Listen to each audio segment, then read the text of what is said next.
अरे बापरे, काहीतरी झणझणीत खावंसं वाटतंय ना? मग बनवायचं असं झणझणीत वांग्याचं भरीत. आता हे जे आहे वांग्याचं भरीत आमच्या घरच्या पद्धतीनं कसं बनवतात हे तुमच्यासोबत मी शेअर करणार. बाकी इतरांचं मला माहीत नाही की वांग्याचं भरीत कसं बनवतात ते, पण आमच्या घरी मेन म्हणजे वांग्याचं भरीत असं बनवलं जातं. मग कसं बनवतात आमच्या घरी वांग्याचं भरीत, चला तुमच्यासोबत मी शेअर करते.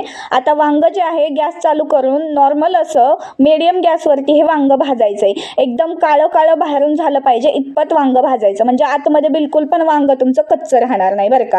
आता हे वांगं जे आहे आपण छान असं भाजून घेतलंय. आता याचं जे साल्ट आहे तुम्ही गरम गरम जर काढू वाटलं तर गरम गरम पण काढू शकता. इथे मी गरम गरमच काढलं.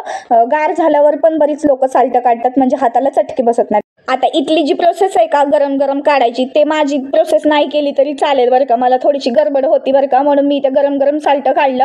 तुमच्या हाताला पोळतील बरं का, चटके बसतील, एवढं पण गरम काढू नका. एकदम गार होऊ द्या वांगं आणि नंतर तुम्ही वांगं साल्ट काढू शकता वांग्याचं. आता छान असं वांग्याचं साल्ट काढून घेते बरं का, आणि एक ना एक साल्ट काढून घ्यायचं बरं का. हे वांग्याचं एकदम क्लिअर करायचं, थोडंसं काळं राहिलं तरी पण आतमध्ये काही चालतं. आता वांग्याचं जे देठ आहे ना ते देठ पण काढून घेते मी मस्तपैकी, आणि हे जे वांगं आहे छान असं चिरून घेते बरं का चाकूच्या साह्याने. आता पुढचं तर तुम्हाला माहिती आहे, एकदम सोपं आहे बरं का. काहीच क्लिअर करते तुम्हाला, काहीच अवघड नाहीये. ही फक्त माझ्या गावची पद्धत आहे, म्हणजे आमच्याकडे गावाकडे हे गावरान पद्धतीने वांगं असंच केलं जातं बरं का. आणि सरासरी माझ्या आजीची पद्धत मी तुमच्यासोबत शेअर करते, बाकी कोणाची नाही. माझ्या आजीनं मला हे वांग्याचं भरीत शिकवलं, म्हणली अशाच पद्धतीनं करायचं, एकदम मस्त लागतं बरं का हे वांग्याचं भरीत. पण मी तिच्यापेक्षा जरा मसाले जास्त घातले.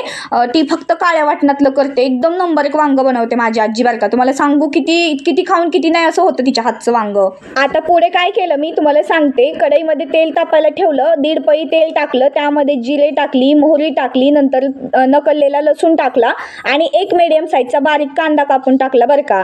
आता एक कांदा छान असा ब्राउनिश कलर होईपर्यंत, म्हणजे लालसर होईपर्यंत भाजायचा. आता त्यामध्ये टोमॅटो टाकून घेतलं, अर्धच टोमॅटो टाकायचं, अर्ध टोमॅटो पुरेसं होतं. जर मोठं टोमॅटो असेल तर अर्ध टाका, बारकं असलं तर काय हरकत नाही एक टाकलं तरी. आता टोमॅटो पण एकजीव होस तर हलवून घ्यायचं बरं का चांगलं असं. आता टोमॅटो चांगलं एकजीव करून घ्यायचंय बरं का तुम्हाला. आता टोमॅटो एकजीव झालं ना, काही घरचे मसाले घालायचे बरं का. मला आता आईने दिलेले काही घरचे मसाले ते मी घालणार आहे, आणि थोडासा विकत्रीचा पण मसाला घालणार आहे. आता सर्व अगोदर मी इथे हळद टाकली बरं का. हळद टाकून अर्धा चमचा घेतली, नंतर अर्धा चमचा धना पावडर टाकली, अर्धा चमचा गरम मसाला टाकला, आणि अर्धा चमचा मी इथे लाल तिखट टाकलं, म्हणजे लाल मिरची पावडर, आणि अर्धा चमचा काळं तिखट. म्हणजे ही जी काळं तिखट टाकलं ना मी, ह्याचीच आजी फक्त वांगं बनवते, ह्याचंच नंबर एक वांगं होतं काळ्या तिखटातलं. आणि चवीप्रमाणे मीठ टाकून छान असे मसाले हलवून घेतले बरं का. आता मसाला हलवून झाला की त्यामध्ये माझ्याकडे थोडीच कोथिंबीर होती बरं का, म्हणून थोडी इथे कोथिंबीर टाकली. तुमच्याकडे जास्त असेल तर तुम्ही जास्त पण वापरू शकता. कोथिंबीर पण लय मोठी टाका, म्हणजे चांगलं होईल वांग्याचं भरीत. आणि जे आहे ना, आता वांगं आपण कापून घेतलंय ना, ते वांगं टाकून घेतलं बरं का यामध्ये, वांग्याचं भाजलेलं. आणि भाजलेलं वांगं टाकलं, एकजीव करून घ्यायचं मसाल्यामध्ये. वांगं चांगलं असं मसाल्यांमध्ये एकजीव करून घ्यायचं, आणि नंतर मस्त असं चटकदार चमचमीत आणि झणझणीत वांग्याचं भरीत ज्वारीच्या भाकरी बरोबर सर्व करायचं. एकच नंबर लागतं बरं का. आजी माझं फक्त काळ्या वाटणातलं करते, मी जास्तीचे मसाले टाकून बनवले, मला झणझणीत आवडतं, जास्त तिखटातलं. आता छान असं वांग्याचं भरीत करून घेतलं. तुम्ही पटापटा खाऊन घ्या, आणि चॅनलला मात्र सबस्क्राईब करायला अजिबात विसरू नका. आणि ही जी वांग्याचं भरीत आहे, मी वांग्याचं भरीत ज्वारीच्या भाकरी बरोबर खाणार आहे, आणि त्यावर मस्त असं लिंबू पिळून मस्त असा छान असा ताव मारणार आहे. तर तुम्ही पण या वांग्याचं भरीत खायला. आणि नेक्स्ट रेसिपी तुम्हाला कोणती हवी ते पण कमेंट करून सांगा. चला मग भेटते अशा छानशा रेसिपीसोबत. तोपर्यंत तुम्ही मस्त राहा, स्वस्त राहा, आणि मेन म्हणजे आनंदी राहा.